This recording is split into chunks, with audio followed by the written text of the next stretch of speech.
दोस्तों, भगवान श्री कृष्ण वास्तु शास्त्र का विशिष्ट ज्ञान रखते थे। उन्होंने समय समय पर धर्मराज युधिष्ठिर को वास्तु शास्त्र का ज्ञान दिया।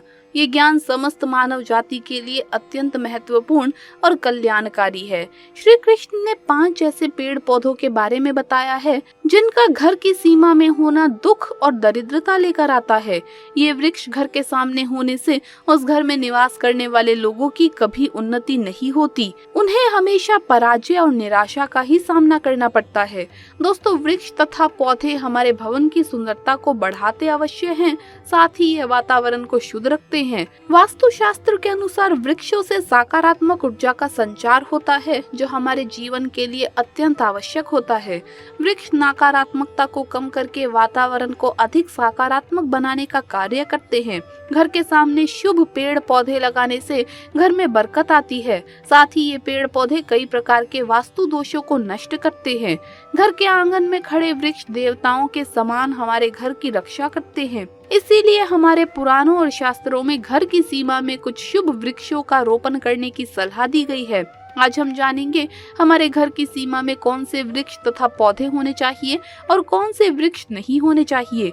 जैसे कुछ वृक्षों को शास्त्रों में शुभ बताया गया है, उसी प्रकार वास्तु शास्त्र में अशुभ वृक्षों तथा पौधों का वर्णन मिलता है। इन वृक्षों का घर की सीमा में होना अशुभ और मंगलकारी होता है। ये वृक्ष घर के सामने हो तो जीवन में दुख तथा दरिद्रता का ही सामना करना पड़ता है। इन वृक्षों के सानिध्य में रहने पर धन का नाश होता है, शत्रुओं में वृद्धि होती है, मनुष्य अपना मान सम्मान तक खो देता है। इसीलिए यदि आपने भी जाने अनजाने में अपने घर के आंगन में अथवा घर के अंदर ऐसे वृक्ष तथा पौधे लगाए हैं तो बिना देरी किए उन्हें तुरंत हटा देना चाहिए। तो चलिए जान लेते हैं घर के सामने कौन से पेड़ पौधे होने चाहिए और कौन से नहीं। सबसे पहली बात, घर के मुख्य द्वार को हमेशा ही लताओं से, फूलों से और पौधों से सजाकर रखना चाहिए। मुख्य द्वार जितना सुंदर और सुशोभित होगा, उस घर में उतनी ही अधिक सुख शांति बनी रहेगी। किंतु ध्यान रहे, मुख्य द्वार पर कभी भी वृक्ष की छाया नहीं पड़नी चाहिए। इससे छाया दोष निर्माण होता है और परिवार में समस्याएं उत्पन्न होने लगती है। दूसरी बात, घर के आग्नेय कोण में और नैऋत्य कोण में किसी भी प्रकार के वृक्षों को लगाना शुभ माना नहीं जाता। ये वृक्ष जल्द ही सूख जाते हैं और अशुभ परिणाम प्राप्त होते हैं। तीसरी बात, घर की उत्तर दिशा में पाम और कनक चंपा का पौधा लगाया जाता है तो धन में वृद्धि होती है। चौथी बात, यदि घर का मुखिया व्यापार करता है तो उसे घर की सीमा में नीम और बेल के वृक्ष का रोपण करके उनका पालन पोषण करना चाहिए।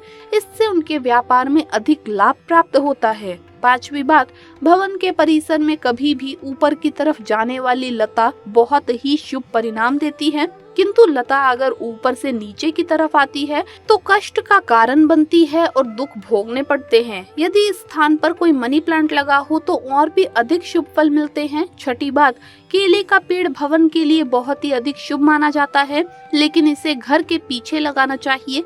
यदि इसे घर के सामने लगाना हो तो तुलसी के पौधे के पास लगा सकते हैं। तुलसी के पास केले का पेड़ हो तो धन संपत्ति में अकस्मात ही वृद्धि होती है, क्योंकि केले के पेड़ में भगवान विष्णु निवास करते हैं और तुलसी में माता लक्ष्मी का वास माना जाता है। सातवीं बात, भवन के परिसर में खासकर घर की 4 दीवारी के अंदर मरुस्थलीय पौधे कदापि नहीं लगाने चाहिए। ऐसे पौधे मानसिक तनाव बढ़ाते हैं, आपसी संबंधों में कड़वाहट निर्माण करते हैं। आठवीं बात, घर की सीमा के अंदर बेर का पेड़ लगाना अशुभ माना जाता है। जिस घर के सामने बेर का पेड़ होता है उस घर के लोगों के अनेक शत्रु बनते हैं तथा जो शत्रु हैं वो परेशान करने लगते हैं। 9वीं बात, वास्तुशास्त्र के अनुसार घर की सीमा में अरंडी का पौधा होना बहुत ही अशुभ होता है। ये पौधा घर के आसपास होगा तो घर में निवास करने वालों के कार्यों में बाधा उत्पन्न होगी। इसीलिए इस पौधे को तुरंत ही उखाड़ कर फेंक देना चाहिए। 10वीं बात, बबूल का वृक्ष घर के आसपास नहीं होना चाहिए और इस वृक्ष की छाया भी घर पर नहीं पड़नी चाहिए। इससे घर में बहुत लड़ाई झगड़े तथा कलेश होते हैं।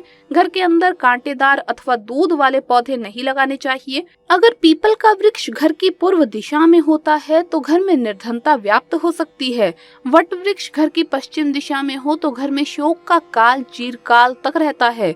दक्षिण दिशा में तुलसी का पौधा हो तो संतान को पीड़ा सहन करनी पड़ती है। है, किसी भी मृत वृक्ष की छाया घर पर पड़ती है तो ये मृत्यु सूचक होता है। मृत वृक्ष को तुरंत उखाड़ देना चाहिए। दोस्तों आइए अब जानते हैं कि अगर घर में कोई वास्तु दोष है आपके तो उसे बिना तोड़ फोड़ के कैसे आप दूर कर सकते हैं। नंबर 1, कुछ लोग अपने घर के बेडरूम में पूजा घर का निर्माण करवा लेते हैं। वास्तु के अनुसार सोने के कमरे में पूजा स्थल होता है तो ये शुभ नहीं होता। अगर किसी के बेडरूम में पूजा घर हो तो इसे यहाँ से हटाकर कहीं और बना देना चाहिए। परंतु अगर ऐसा कर पाना संभव ना हो तो ऐसे में रात को सोने से पहले मंदिर को पर्दे से ढक ले और लाल रंग का पर्दे का ही आप प्रयोग करें। नंबर 2, घर का मुख्य द्वार ऐसा स्थान होता है जहां से सभी का आगमन होता है। वास्तुशास्त्र की माने तो यहीं से नकारात्मक तथा सकारात्मक ऊर्जा का प्रवेश होता है, जिस कारण इस जगह का सही दिशा में होना अति आवश्यक है। बता दें, वास्तुशास्त्र में बताया गया है अगर किसी के घर का मुख्य दरवाजा दक्षिण दिशा में हो तो ऐसे में उसे द्वार पर शीशा या हनुमान जी का चित्र लगाना चाहिए। मान्यता है ऐसा करने से वास्तु दोष दूर होते हैं। नंबर 3, सनातन धर्म में तुलसी के पौधे को अधिक पावन माना गया है। कहा जाता है जिस घर में ये पौधा होता है वहाँ कभी कोई वास्तु दोष पैदा नहीं होता। तो अगर आप चाहते हैं आपके घर में कभी कोई वास्तु दोष पैदा ना हो या आपके घर में उत्पन्न हो चुके वास्तु दोष दूर हो जाएं, तो तुलसी के पौधे को घर के द्वार या ईशान कोण में लगाएं। इससे दोषों का खात्मा तो होगा ही साथ आपके घर परिवार में सुख समृद्धि बढ़ेगी। नंबर 4, अक्सर देखा जाता है कुछ घरों में पानी का नल खुला रहता है या फिर कई लोगों के घरों में नल खराब होते हैं। बताया जाता है इन हालात में घर में वास्तु दोष पैदा होते हैं। वास्तुशास्त्र में बताया गया है इससे न केवल पानी की बर्बादी होती है बल्कि घर परिवार के सदस्यों के भाग्य पर भी विपरीत असर पड़ता है। नंबर 5, घर में पूजा पाठ कीर्तन भजन का होना हर वास्तु दोष को खत्म कर देता है। ऐसे घरों में माँ लक्ष्मी हमेशा वास करती है, इसीलिए रोज सुबह शाम घर में पूजा आरती करें, कम से कम गायत्री मंत्र का पाठ जरूर करें। नंबर 6, घर के मेन गेट पर घोड़े की नाल लगाना ढेरों वास्तु दोषों को दूर करने का बेहद ताकतवर उपाय है। ये नाल यू आकार की हो और घोड़े द्वारा अपने आप गिराई गई हो या आपके सामने घोड़े के पैर से उतार कर दी गई हो। नंबर 7, सोने के लिए दक्षिण दिशा की ओर सिर करके सोना सबसे अच्छा होता है, लेकिन पश्चिम दिशा में गलती से भी सिर करके ना सोएं।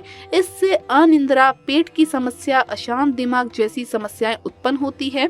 लिहाजा गलत दिशा में सो रहे हैं तो तुरंत दिशा बदल लें। इसी तरह टॉयलेट सीट ऐसी हो जिस पर बैठते समय आपका मुख पश्चिम या दक्षिण दिशा में हो। नंबर 8, रसोई घर के दरवाजे के ठीक सामने बाथरूम या शौचालय का दरवाजा हो तो ये नकारात्मक ऊर्जा देता है। इस दोष से बचने के लिए शौचालय और रसोई घर के बीच में एक कपड़े का पर्दा या किसी अन्य प्रकार का पार्टीशन लगा सके तो उचित रहेगा, जिससे रसोई घर से बाथरूम दिखाई ना दे, उसका दोष दूर हो जाएगा। नंबर 9, दरवाजे के कब्जों में तेल या ग्रीस लगाते रहें, नहीं तो गेट खोलते या बंद करते समय कर्कश आवाज आएगी जो वास्तु के अनुसार अशुभ व हानिकारक होती है। नंबर 10, हल्दी को जल में घोलकर एक पान के पत्ते की सहायता से अपने संपूर्ण घर में छिड़काव करें।